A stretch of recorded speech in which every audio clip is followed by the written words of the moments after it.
This episode of Real Engineering is brought to you by Brilliant, a problem-solving website that teaches you to think like an engineer. On the 24th of May, SpaceX launched a Falcon 9 rocket filled with 60 satellites into space. This marked the beginning of their ambitious new project called Starlink, which aims to provide high-quality broadband internet to the most isolated parts of the planet, while also providing low-latency connectivity to already well-connected cities. SpaceX aimed to make their broadband as accessible as possible, claiming that anyone will be able to connect to their network if they buy the pizza box-sized antenna, which SpaceX is developing themselves. This launch of 60 satellites was just the first of many. SpaceX has 12,000 satellites planned for launch over the next decade, dramatically increasing the total amount of spacecraft around Earth's orbit. This will cost SpaceX billions of dollars, so they must have a good reason for doing so. Let's see how this network will work and how it will compete with existing internet providers. Back in 2015, Elon announced that SpaceX had begun working on a communication satellite network, stating that there is a significant unmet demand for low-cost global broadband capabilities. Around that time, SpaceX opened a new facility in Redmond, Washington, to develop and manufacture these new communication satellites. The initial plan was to launch 2 prototype satellites into orbit by 2016 and have the initial satellite constellation up and running by 2020. But the company struggled to develop a receiver that could be easily installed by the user for a low cost. This delayed the program, and the initial prototype satellites weren't launched until 2018. After a successful launch of the 2 prototypes, Tintin A and B, which allowed SpaceX to test and refine their satellite design, SpaceX kept pretty quiet about what was next for the Starlink project, until November 2018 when SpaceX received approval from the FCC to deploy 7,500 satellites into orbit, on top of the 4,400 that were already approved. On May 24th, the first batch of production satellites were launched into orbit, and people around the world quickly started to spot the train of satellites moving across the night sky. This launch is a sign of things to come. While this initial group of satellites are not fully functional, they will be used to test things like the Earth communication systems and the Krypton thrusters, which will be used to autonomously avoid debris and deorbit the spacecraft once it has reached the end of its life cycle. Let's look at these functionalities first. We have explored how ion thrusters work in the past, which you can watch for more detail, but essentially they use electric potential to fire ions out of the spacecraft to provide propulsion. Xenon is ideally used because it has a high atomic mass, allowing it to provide more kick per atom, while being inert and having a high storage density, lending itself to long-term storage on a spacecraft. However, SpaceX opted for Krypton, as Xenon's rarity makes it a far more expensive propellant. This ion thruster will initially be used to raise the Starlink satellites from their release orbits of 440 kilometers to their final orbital height of 550 kilometers. They will also be used in conjunction with the onboard control momentum gyroscopes located here, and the US government's space debris collision prediction system to allow the satellites to adjust their orbits to dodge collisions, which we have also spoken about in more detail in a previous video. When the satellites have reached the end of their service life, they can then use the same attitude controls and thrusters to deorbit the satellite. SpaceX have included all the necessary hardware to minimize space debris risk. In their Federal Communications Commission approval application, they claim that 95% of the satellite will burn up on re-entry, with only the ion thruster internal structure and silicon carbide components standing a chance of survival. Those silicon carbide components are likely to survive as they are essential materials for the operation of lasers and thus have an extremely high melting point of 2,750 degrees.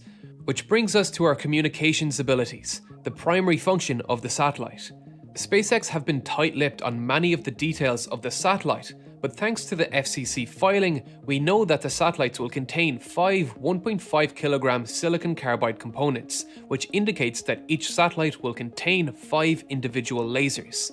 These lasers, like our fiber optic cables here on Earth, will use light pulses to transmit information between satellites. Transmitting with light in space offers one massive advantage over transmitting with light here on Earth, however. The speed of light is not constant in every material. In fact, light travels 47% slower in glass than in a vacuum. This offers Starlink one huge advantage that will likely be its primary money maker. It provides the potential for lower latency information over long distance. In simpler terms, let's imagine this as a race between data packets.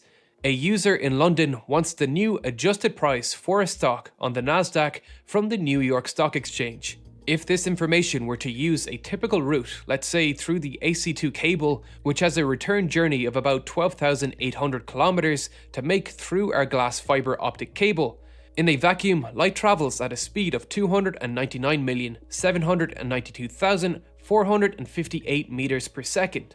The speed of travel in glass depends on the refractive index, and the refractive index depends on the wavelength, but we will take the reduction as 1.47 times slower than the speed of light in a vacuum. This means the data packet will take roughly 0.063 seconds to make the round trip, and thus has a latency of 0.063 seconds, or 62.7 milliseconds.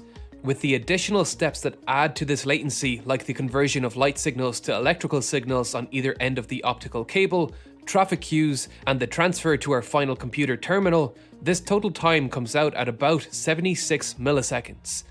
Figuring out the latency for Starlink is a lot more difficult, as we have no real-world measurements to go by, but we can make some educated guesses with the help of Mark Handley, a communications professor in University College London.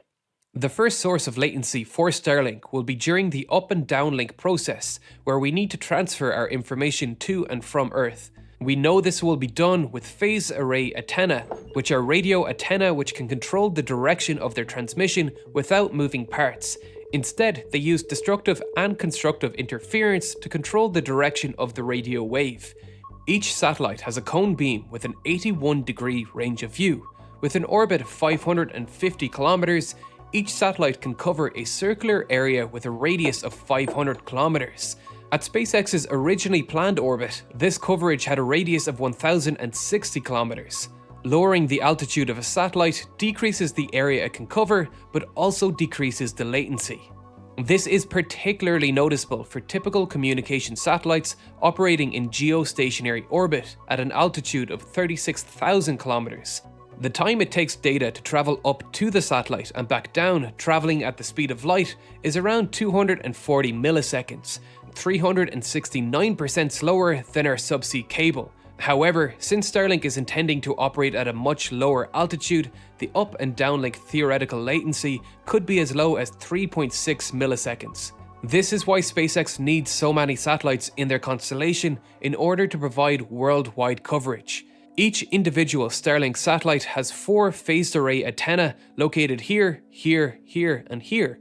This directional beam was an essential part of SpaceX's FCC approval application, as thousands of satellites broadcasting undirected radio waves would cause significant amounts of interference with other communication methods.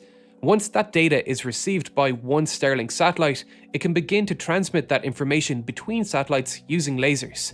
Each time we hop from satellites, there will be a small delay as the laser light is converted to an electric signal and back again, but it is too minuscule to consider. Things get tricky here with using lasers, as we need to accurately hit the receiver on neighboring satellites to transmit that data. Let's look at SpaceX's proposed constellation to see how this will work. SpaceX's first phase of 1,584 satellites will occupy 24 orbital planes, with 66 satellites in each plane inclined at 53 degrees. This will look something like this. Communications between neighboring satellites in the same orbital plane is relatively simple, as these satellites will remain in relatively stable positions in relation to each other. This gives us a solid line of communication along a single orbital plane. But in many cases, a single orbital plane will not connect two locations. So we need to be able to transfer information between these planes too. This requires precise tracking, as the satellites traveling in neighboring orbital planes are traveling incredibly quickly and will come in and out of view. This means the Starlink satellite will need to switch to a new satellite in the network. This can take time, The best figure I could find is about a minute for the European Space Agency's Data Relay Satellite System, which is a currently operating geostationary internet constellation designed to serve European imaging satellites and other time-critical applications, such as serving emergency forces in remote areas like those fighting forest fires. Starlink may be faster, but it won't be instantaneous, and thus it has 5 optical communication systems on board to maintain a steady connection to 4 satellites at all times. If we now use this system transmitting from New York to London and back with the shortest path possible, using the speed of light in a vacuum as our transfer speed, we can achieve a latency as low as 43 milliseconds. Even if we took the shortest route possible with an optic fiber, which does not exist, this would take about 55 milliseconds, a 28% decrease in speed. The actual current return trip time for your average Joe is about 76 milliseconds, as we saw earlier, a 77% decrease in speed. This is a huge deal for the 2 financial markets working out of these cities. With millions of dollars being moved in fractions of a second, having a lower latency would provide a massive advantage in capitalizing on price swings. In fact, it wouldn't be the first time a communications company has made a massive investment to specifically serve these groups. The Hibernian Express cable is a privately owned optic cable that is currently the lowest latency connection between the NY4 data center in Syracuse, New Jersey and the LD4 data center in Slough, England at just 59.95 milliseconds, 39.4% slower than our best time with Starlink. The previous best time was held by the AC1 cable at 65 milliseconds. At a cost of $300 million, this 5 millisecond increase in speed was justified to just connect across the Atlantic. Imagine how much these time-sensitive industries will be willing to pay for a 17 millisecond increase in speed. It becomes even more valuable when you realize this time differential increases with increased transmission distance. New York to London is a relatively short distance. The improvements would be even more pronounced for a London to Singapore transmission. For every additional kilometer we travel, the potential gains in speed increase rapidly. But SpaceX aren't just planning on serving this super fast internet to some customers. They primarily advertise this system as a way to connect every human on this planet to the internet, and they should have plenty of bandwidth left over to serve these people. Although the internet has been one of the fastest growing technologies in human history, by the end of 2019, more than half the world's population will still be offline. Users will connect to this internet using a Starlink terminal, which will cost around $200 each. This will still be far outside the purchasing power of many third world citizens, but it's a start, and vastly cheaper than similar currently available receivers like the Chimera version at a price of $30,000. Elon Musk says that these will be flat enough to fit onto the roof of a car and other vehicles like ships and aeroplanes. This will allow Starlink to compete with traditional internet providers. It's estimated that moving the US from a 4G to a 5G wireless connection will cost around $150 billion in fiber optic cabling alone over the next 7 years. SpaceX plan to complete their entire Starlink project for as little as $10 billion. Each Starlink satellite cost around $300,000, which is already a massive cut in cost for communication satellites. SpaceX are also saving on launch costs as they are launching on their own Falcon 9 rockets, something no other satellite manufacturer has. If everything goes to plan, Starlink is estimated to generate $30 billion to $50 billion in revenue each year on the back of premium stock exchange memberships, demolishing their current annual revenue of around $3 billion. And this is a vital part of Elon Musk's long-term goals. The money generated from Starlink will mean SpaceX will have vastly more funding than NASA, which could go on to fund research and development of new rockets and the technologies needed to monetize lunar and Martian colonies. For now, the project is simply aiming to connect the world even more and potentially open avenues for education for third world countries that do not have adequate connections to the internet. Widely available internet will help solve this problem, and platforms like Brilliant have taken great steps to remedy this through their high-quality interactive math and science learning courses. Brilliant has helped thousands of users realize their potential in math and science, and it's stories like this why I am proud to promote Brilliant every month.